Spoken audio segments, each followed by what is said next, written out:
성도 여러분, 우리 기독교계가 왜 차별금지법을 악법으로 규정하는 것일까요? 차별을 금지한다는 것, 분명 그 개념만 생각하면, 그 말만 생각하면 나쁜 일이 아닙니다. 그러함에도 우리 기독교계가 앞장서서 반대할 때는 분명 이유가 있지 않겠습니까?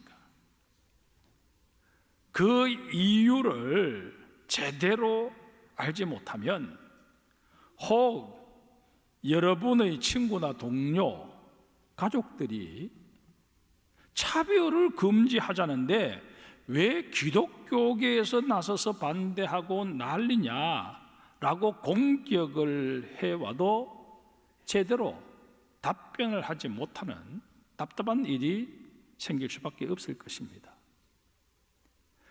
차별금지법은 크게 두 개념으로 나눌 수 있습니다. 바로 개별적 차별금지법과 포괄적 차별금지법입니다. 개별적 차별금지법은 이미 우리 사회 여러 분야에서 제정되어 시행되고 있습니다. 그 대표적인 것들이 장애인 차별금지법이나 양성차별금지법, 인종차별금지법 같은 것들입니다. 이런 개별적 차별금지법에 대해서 우리 기독교는 단 한 번도 반대한 적이 없었고 오히려 앞장서서 이런 법들이 제정되도록 힘썼습니다. 그런데 이런 개별적 차별금지법이 특정 분야에만 국한되기에 이 모두를 하나로 묶어서 차별을 금지하도록 하자, 우리 사회 그 어떤 분야에서도 차별받는 사람이 없도록 하자라는 게 포괄적 차별금지법입니다. 이렇다 보니 여기에는 우리가 우려하는 동성애, 제3의 성 내지는 사회적 성별, 곧 젠더를 인정해야 한다는 조항이 들어가기 때문에 우리 기독교계에서 문제를 삼는 것입니다. 소위 말하는 사회적 약자를 보호한다는 명분 아래 우리 사회에 해악으로 작용할 수밖에 없는 조항까지 넣는 것에 대해서 우리가 반대하는 것이지, 차별을 없애자는 그 근본적인 취지에 대해서 우리가 반대하는 것은 아니라는 것입니다. 사실 우리 사회 어느 종교단체보다 사회적 약자를 돌보고 돕는 시설과 기관, 단체를 많이 운영하고 있는 게 우리 기독교 아닙니까? 우리 기독교는 복음이 전래된 이래 처음 시작부터 지금에 이르기까지 단 한 번도 장애자나 고아나 난민 같은 사회적 약자를 홀대하거나 폄훼한 적이 없습니다. 심지어 동성애자들조차 혐오하고 배척하려는 게 아니라 그리스도의 사랑으로 품고자 합니다. 다만 마치 동성애가 유전적인 문제인 양 받아들이거나 주장하는 것에 대해 그렇지 않다는 분명한 과학적 근거를 제시하고 동성애자들로 하여금 그 잘못된 가치관과 사고방식에서 벗어나게 돕고자 하는 취지가 기본적으로 깔려 있습니다. 아울러 동성애는 타락한 성적 욕구의 산물인 만큼 이런 잘못된 욕구가 계속 확산하고 그로 인해 우리 아이들이 피해를 보게 되는 사회적 불행을 막아내고자 이제 한국의 교회가 거룩한 방파제 역할을 하겠다는 것입니다. 성품성 교육 강사인 백진희 씨는 우리 내에서 충동 조절, 감동 조절, 동기부여 등의 기능을 처리하는 전두엽은 25세가 되어야 비로소 안정된다 라면서 전두엽의 발달이 완성되기까지는 충동 억제 등의 어려움을 겪는 청소년에게 동성애와 관련한 미디어들이 끼치는 해악은 생각보다 크다라고 지적합니다. 청소년 때는 이런 충동적이고 자극적인 어떤 미디어에 노출되지 않도록 해야 한다는 것입니다. 그러나 여러분, 포괄적 차별금지법이 통과되면 내의 전두엽이 채 자라지도 않은 우리 아이들에게 공교육을 통해서 성은 타고나는 게 아니라 내가 임의로 선택할 수 있다라고 가르치게 될 것이고, 남녀로 구분되는 양성이 아닌 사회적 성, 젠더를 성별로 가르치게 될 것입니다.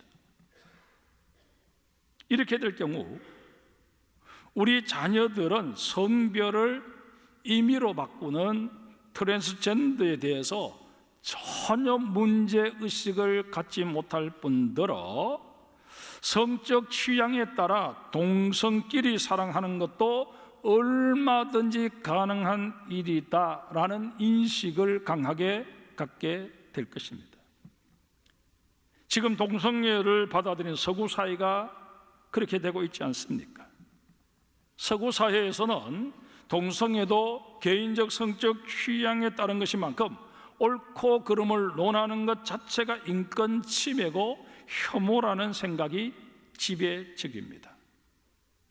영국의 치안 판사였던 리차드 페이지 씨는 아이는 결혼한 엄마 아빠 밑에서 자라야 한다 라고 말했다가 판사직에서 해임되었습니다. 페이지 판사는 자신의 해임이 부당하다며 소송을 제기했지만 패소했습니다. 영국 항소심 법원에서는 그의 해임 근거는 전적으로 합법적이며 그의 인권을 침해하지 않았다라고 판단했습니다. 동성애자의 인권이 그렇게 중요하다면 이성애자가 동성애는 정상이 아니라고 말할 수 있는 자유도 분명히 주어져야 되는데, 그에 대한 역차별이 지금 공공연하게 벌어지고 있는 것입니다. 우리나라에 김용준이라는 변호사가 있습니다. 이분이 동성애를 합법화한 서구 나라에서 공부를 하면서 청소년 동성애자들이 급속하게 늘어나는 것을 목격했습니다. 그는 우리 사회가 이런 전철을 되밟아서는 아니 된다라는 위기감에 본업인 변호사업을 잠시 내려놓고 동성애에 관해 연구하기 시작했습니다. 그래서 펴낸 책이 우리 아이 꼭 지켜줄게 라는 책입니다. 여러분, 정말 여러분들의 자녀들이 청소년기에 있고 동성애로 인해서 혼란을 겪는 그런 어려움이 있다면 반드시 이 책을 사서 읽어보시기를 바랍니다. 이 책에 보면 포괄적 차별금지법이 시행되고 편향된 인권교육이 강화된 국가에서는 예외 없이 동성애와 성전환에 빠지는 아이들이 폭증하고 있다는 통계가 소개되어 있습니다. 예컨대 미국 고등학생 4명 중 1명이 자신을 LGBT 성소수자라고 밝히고 있다는 것입니다. LGBT는 레즈비언, 게이, 바이섹슈얼, 또 트랜스젠더, 이 영어 단어의 첫 글자를 모아 놓은 것입니다. 이들을 총칭해서 성소수자라고 말하는 것입니다. 그런데 차별금지법이 시행된 지 20년이 넘어선 국가의 통계와 연구 자료를 보면 이 LGBT 성소수자의 사망률이 이성애자들보다 훨씬 더 높게 나타나고 있습니다. 이것은 1, 2년의 통계가 아니고 50년의 통계를 조사해 보니 그렇다라는 것입니다. 이것을 보면 자살 충동의 결정적인 요인이 이 동성애자들이 나는 사회적 차별을 당해서 자살한다, 이게 아니고 성전환으로 인한 또 동성애로 인한 자존감 저하로 벌어지는 일이라는 것입니다. 동성애를 하고 있지만 또 성전환을 했지만 그러나 그 마음속에는 자신을 비정상적으로 생각하는 그런 경향이 있기 때문에 나타나는 증거라는 것입니다. 여러분, 우리 사회도 지금 학생 인권 조례라는 것이 문제가 되어서 폐지해야 된다 하는 이런 여론들이 많고, 또 좌편향의 교육감들은 이걸 유지해야 된다고 그렇게 또 주장하고 있는 이런 상황입니다. 그런데 이 책에 보면 학생 인권 조례에 근거해 학생들에게 인권 교육이 강화되면 학생들이 그로 인해서 더 자존감도 높아지고 삶의 질이 높아지느냐? 전혀 그렇지 않다는 것입니다. 오히려 아이들은 자살 충동으로 인해서 더 많은 아이들이 자살을 했거나 아니면 자살 미수로 그치는 그런 혼란을 겪고 있다는 것입니다. 이름에도 불구하고 이 동성애에 대해서 반대하는 목소리를 전혀 낼 수 없어져 버리기 때문에 정보 차단 정책으로 인해 아이들의 진정한 선택권이나 자기 운명 결정권까지 다 일방적으로 박탈되어지고 만다는 것입니다. 김용준 변호사는 아이들의 단 한 번뿐인 삶이 파괴되는 것을 지켜봐야 하는 가족들이 하늘이 무너진 것 같은 괴로움을 겪게 되는 만큼 그 불행을 막을 수 있는 인사이트를 제공하고 아이들의 삶이 더는 파괴되지 않기를 바라는 마음으로 이 책을 쓰게 되었노라 집필 동기를 밝힙니다. 성도 여러분, 포괄적 차별금지법이 국회에서 통과되면 교회가 입게 될 타격은 불을 보듯 뻔합니다.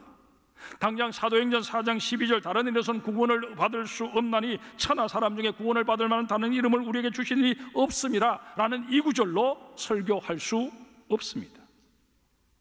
다른 종교를 차별한다는 게 그 이유입니다. 분명 이 사도행전 4장 12절도 하나님의 말씀인데 하나님의 말씀 가운데 어떤 구절은 가지고 설교할 수 없는 이런 세상이 온다고 여러분 한번 상상해 보십시오. 결국 교회도 종교다원주의를 인정할 수밖에 없는 그런 분위기로 가고 말 것입니다. 지금 서구의 사회들이 그렇지 않습니까? 우리 교회의 경우 매주 전도대를 운영하고 있습니다. 우리 전도대가 나가서 전도지를 전할 때에 누군가가 그 전도지를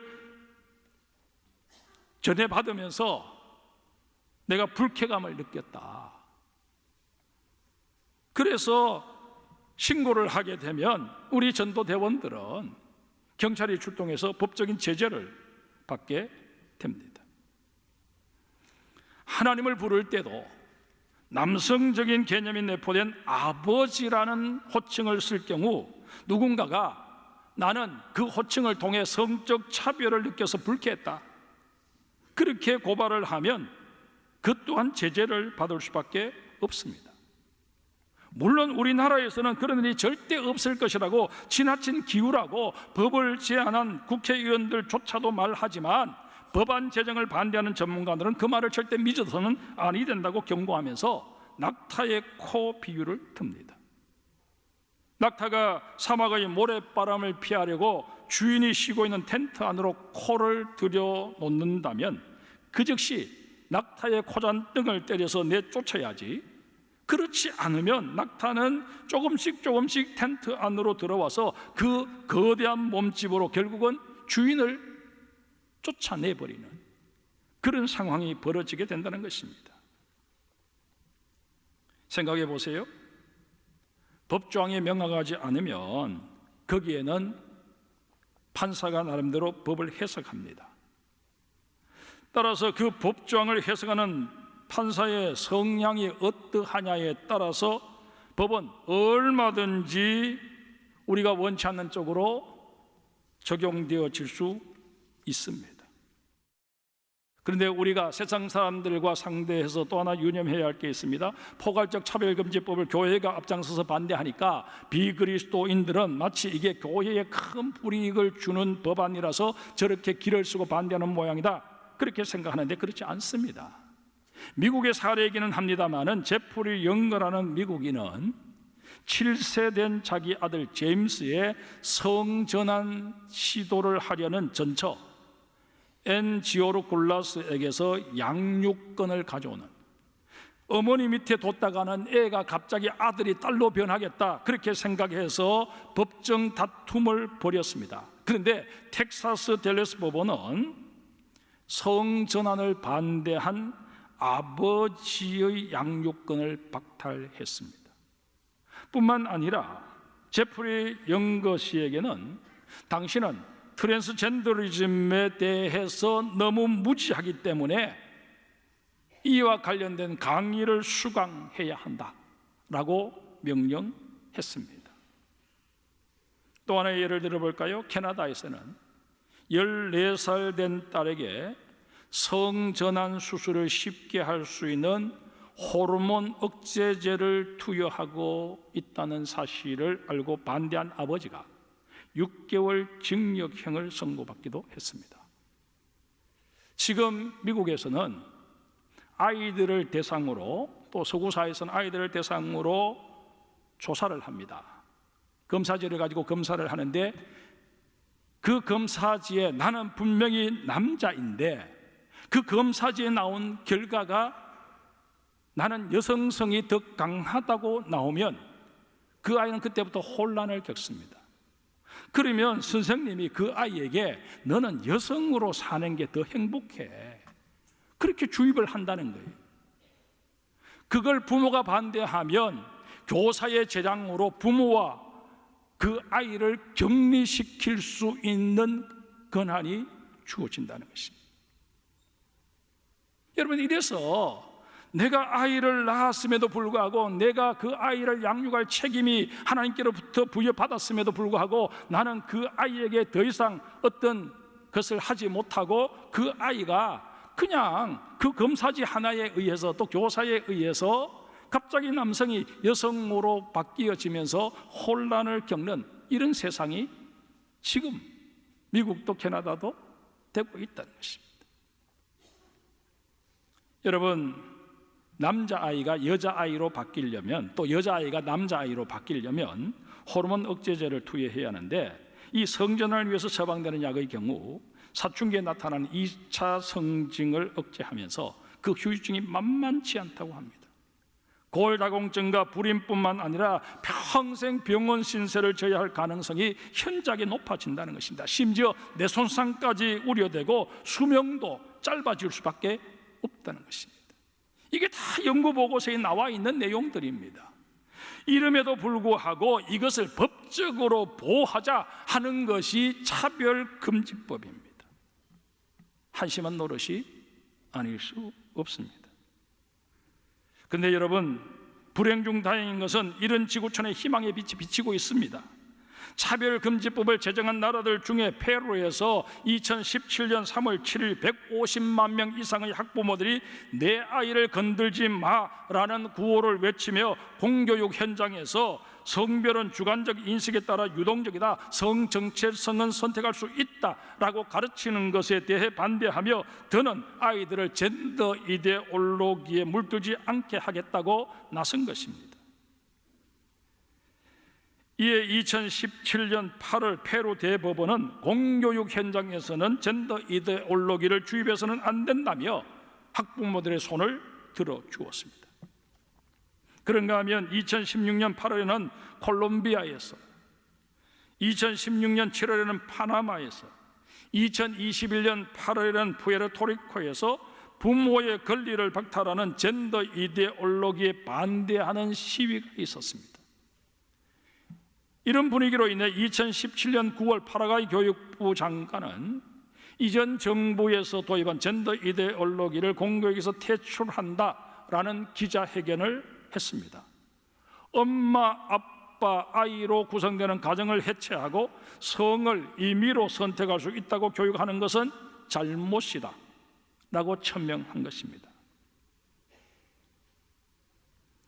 그런데 여러분, 오늘 본문을 자세히 읽어보면 우리의 마음이 무거워지고 맙니다. 오늘 본문을 좀 더 명확하게 이해하고자 현대인의 성경으로 제가 읽어드리겠습니다. 그러므로 하나님은 그들의 마음의 정력대로 추잡하게 살도록 내버려 두셨고 그들은 서로 몸을 더럽혔습니다. 그들은 하나님의 진리를 거짓된 것으로 바꾸었고 창조주 하나님보다는 그분이 만드신 것을 더 경배하며 섬겼습니다. 그러나 길이길이 찬양을 받으실 분은 하나님이십니다. 아멘. 이것 때문에 하나님께서는 그들을 부끄러운 정욕대로 살게 버려 두셨습니다. 그래서 여자들까지도 정상적인 성생활을 버리고 변태적인 짓을 즐기며 남자들도 그와 같이 여자들과의 정상적인 성생활을 버리고 자기들끼리 서로 정욕을 불태우면서 부끄러운 짓을 하여 그 잘못에 대한 마땅한 대가를 받았습니다. 여러분, 여기에 보면 우상숭배를 얘기합니다. 물질을 신격화시켜버린 우리 인간들의 모습을 지적하면서 이런 것들 때문에 결국 하나님께서는 그들을 부끄러운 정욕대로 살게 버려 두셨다 말씀하고 있습니다. 여러분, 그러기에 우리는 젠더 문제를 거론하기 이전에 이런 사회적 분위기를 만들어내 버린 우리의 죄악을 해결할 수 있어야 합니다. 여러분, 성경을 읽어보거나 또 문화를 연구해 보면 경제적인 문제가 해결되고 경제적으로 부를 누리게 된 어느 사회 할 것 없이 거기에는 온갖 쾌락을 탐닉하다가 결국 동성애로 치닫게 되는 것을 보게 됩니다. 그러기에 이 동성애라고 하는 것은 하나님을 떠난 하나님의 자리에 물질을 대신 올려놓은 자들이 빚어낸 하나의 결과물이라는 것입니다. 하나님께서는 하나님을 떠난, 그래서 자기 욕심에 이끌려 살아가는 인간들에게 추잡하게 인생을 살아갈 수밖에 없도록 버려두셨다, 그렇게 표현하고 있습니다. 그래서 여자가 여자와 남자가 남자와 정말 정상적이지 못한 그런 성을 즐기게 되면서 마지막에 보면 그 잘못에 대한 마땅한 대가를 받았다라고 말씀하고 있습니다.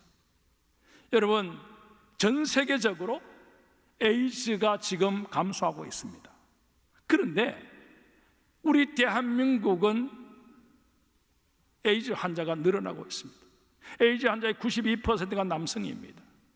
그런데 그 병이 왜 발병하게 되느냐 연구해 보니 남성과 남성의 부끄러운 성행위를 통해서 그게 확산되고 있다는 것입니다. 그러나 우리 보건당국은 쉬쉬하고 있습니다. 여러분, 하나님의 방법이 아닌 하나님의 진노를 살 수밖에 없는 그런 패턴으로 우리가 우리의 생을 꾸려갈 경우, 그런 식으로 우리가 쾌락을 탐닉할 경우 결국 우리에게 주어지는 것은 패망입니다. 그러기에 우리는 정말 하나님 앞에 오늘 회개의 날로 삼아야 합니다. 사무엘 시대에 이스라엘 백성들이 미스바로 다 모여서 정말 하나님 앞에 뜨겁게 회개했듯이 우리 한국교회도 이제 하나님 앞에 회개할 수 있어야 합니다. 우리가 그저 물량주의에 빠져서 세상에서 많은 돈 벌고 높은 지위에 오르면 그게 하나님이 내게 베푸시는 복인 줄 알고 그렇게 살았습니다. 이런 우리의 잘못, 어리석음을 이제 주님 앞에 통해 자복합니다. 고백할 수 있는 오늘 하루가 되어야 할 것입니다. 여러분, 한국교회가 이렇게 갑자기 성장한 것 무엇 때문이라고 생각하십니까? 우리가 믿음이 좋았기 때문이라고 생각하십니까? 또 요즘에 들어서 우리 한국이 전 세계에서 갑자기 그냥 부상되는 이런 것이 우연이라고 여러분 생각하십니까?